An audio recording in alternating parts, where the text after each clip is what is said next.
Well, it is all over in Dr. Modimela Stadium in Bloemfontein. Mamelodi Sundowns 2, Marumo Gallants iqanda. That means Mamelodi Sundowns is going to the finals of the Culling Knockout. Lapho izobhekana khona neMagesi. Basifaka ugesi kwi-Culling Knockout. This is my views, my expressions. Makuthi aqala ukusijoyina, please do subscribe, ushare, utshele nabanye ukuthi we are here. Mina ilami igama Siboniso Sizo owakomnikazi isibongo njengenjwayelo angihambi ngedwa ngiphethe balolo lwazi amasondawana ajabulile. Msayiphosi.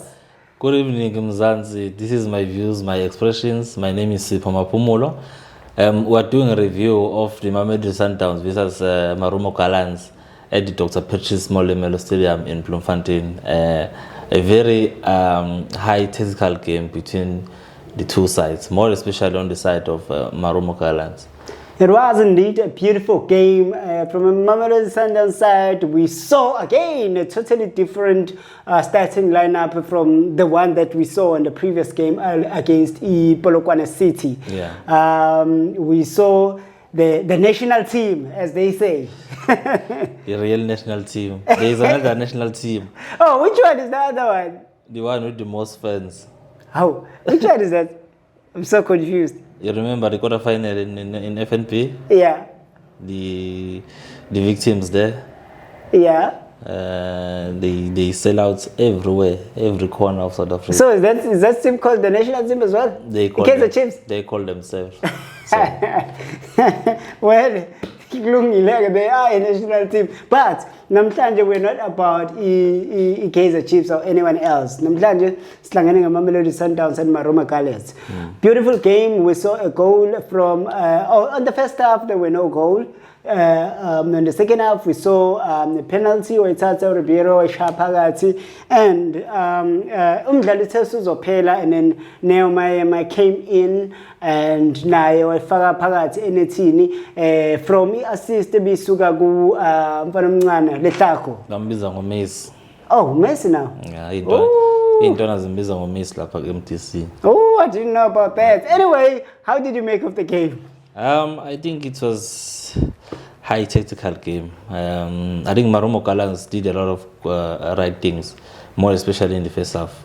Okay. Not giving Sundowns a lot of spaces and position in what they call the third or second phase of the pitch.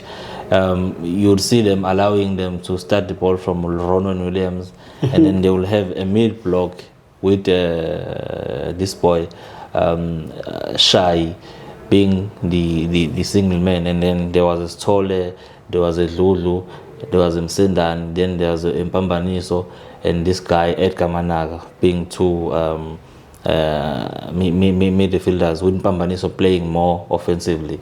And then in the first half their game plan was not to go highland, but they didn't want to do a very low block. They wanted a mid block wherein they would have a line in the middle of the park to ensure that Alain Demkoena and Uskoembe don't get a lot of spaces in the middle of the park. And as a result, the forwards of Sundowns were starving in the first half. There was nothing coming. They didn't have a lot of balls.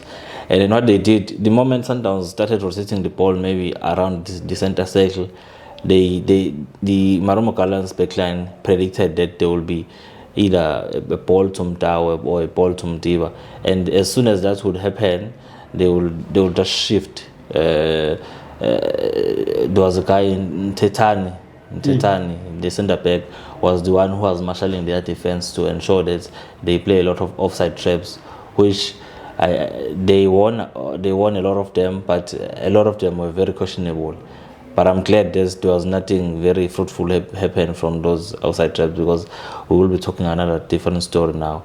With Reyners and Shalulile being adjudged to have been offsides almost 6 to 7 times in the but now they are judged to be offside. Kandona, why don't you say they were offside?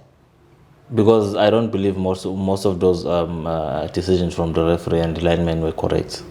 Okay. Yeah. So you thought they were not offside? Most of them. But they were just to be offside? Yeah. Well, you speak highly of Marumo Gallants, of the manner in which they played.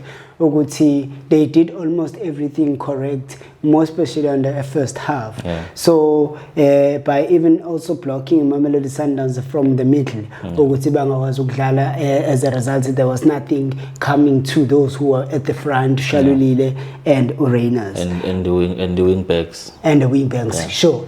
And then on the second half, then we saw some changes as far as the forwarders are concerned. Later on the game, we saw the introduction of Letlaku, and then we saw the introduction of Usales. How did you make of those substitutes? And then Usales.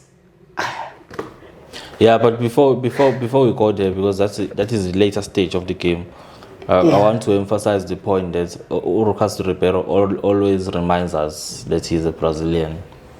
He always reminds us, each and every game, he reminds us that he's a Brazilian. Very comfortable on the ball, high tactical, and with a very good vision to get his men with the ball. Yeah. You saw the penalty. No, not everyone can just come and be brave enough to take a penalty in that fashion. Yeah. So I think he was one of the differences, because in the second half we saw Sundowns getting a lot of spaces now. Marumo Gallants started to get more free, like they wanted to attack Sundowns, and then the moment they did that, the game was now getting more fluid and wide open, which resulted in Sundowns getting a lot of balls behind their defense, which resulted in a penalty and also the second goal from Umayema, which was from looking at it, it was a good interplay between Usales, Letlaku and Mayema. But Usales could have done even better there. Yeah, but all in all, it ended up being something that looked very nice, because they interplayed amongst themselves until they got the goal. Yeah. About the substitution, Sales. I want to talk about Sales. Yeah. As an individual, is that a Sundowns material? I think it's so early to judge, but he's not answering a lot of my questions. Last game we spoke about the guy who said he needs time. Namhlanje usitholile futhi isikhathi. You couldn't trap the ball eshaya embaleni, ishaya idolo wena mase trap ibhola. Is that Mamelodi Sundowns material? I haven't made my decision, but so far I can't negate Linting again as a maybe false 9 or a 9, or maybe if he's trying to play as a 10 in all those positions. I can't negate a lot of it, but yeah. Well, I guess I'm not getting the answer that I seek to achieve. But what I know for sure is that Magesi is through to E final. Mamelodi Sundowns are through to E final.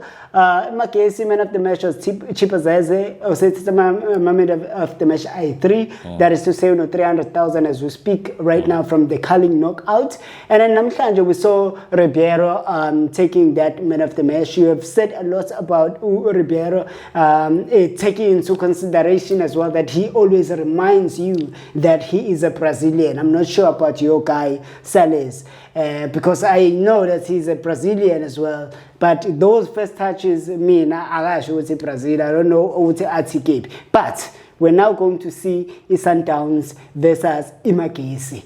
I need an answer from you. Is Mamelodi Sundowns going to be able to stop Magesi? Njengoba Magesi shisa kanje?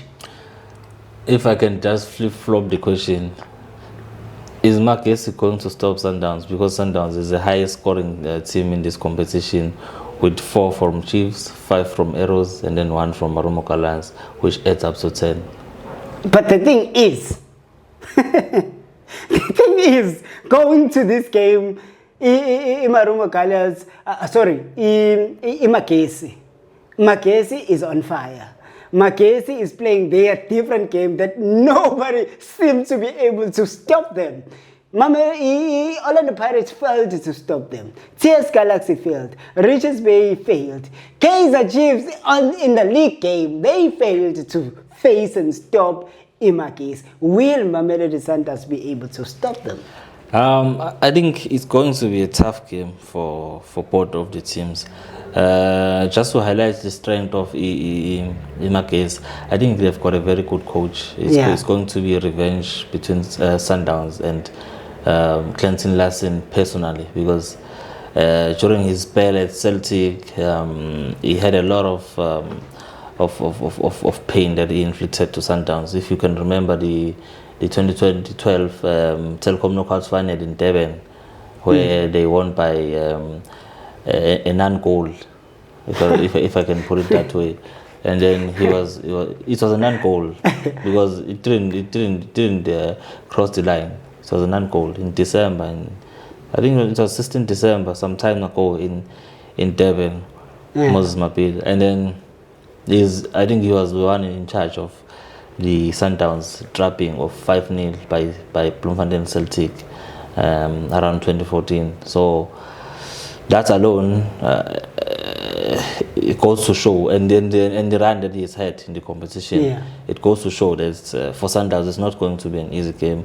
I just hope Sundowns will give themselves enough time to go through the videos and check and analyze the trends of Magesi, because I think bayaphuthumana yabo, kungaba khona bafuna ukuphuthuma futhi ngaba khona ukuthi bafuna ukulinda. There's a boy there, Wonder Boy Makubu, former Tax forward, number 9. What a player. Very tall, good in pressing, and very lethal in goals. So he's one of their strength. And then they've got Chiramba Dare, a former Kaizer Chiefs player who has come back, and now he looks like a very, very unknown player to many of the PSL opponents. The way he has applied himself so far. I was going to ask you which way inside with Chiefs, but I don't want you to respond. That's why I'm saying he's reintroducing himself as a very new player in the PSL.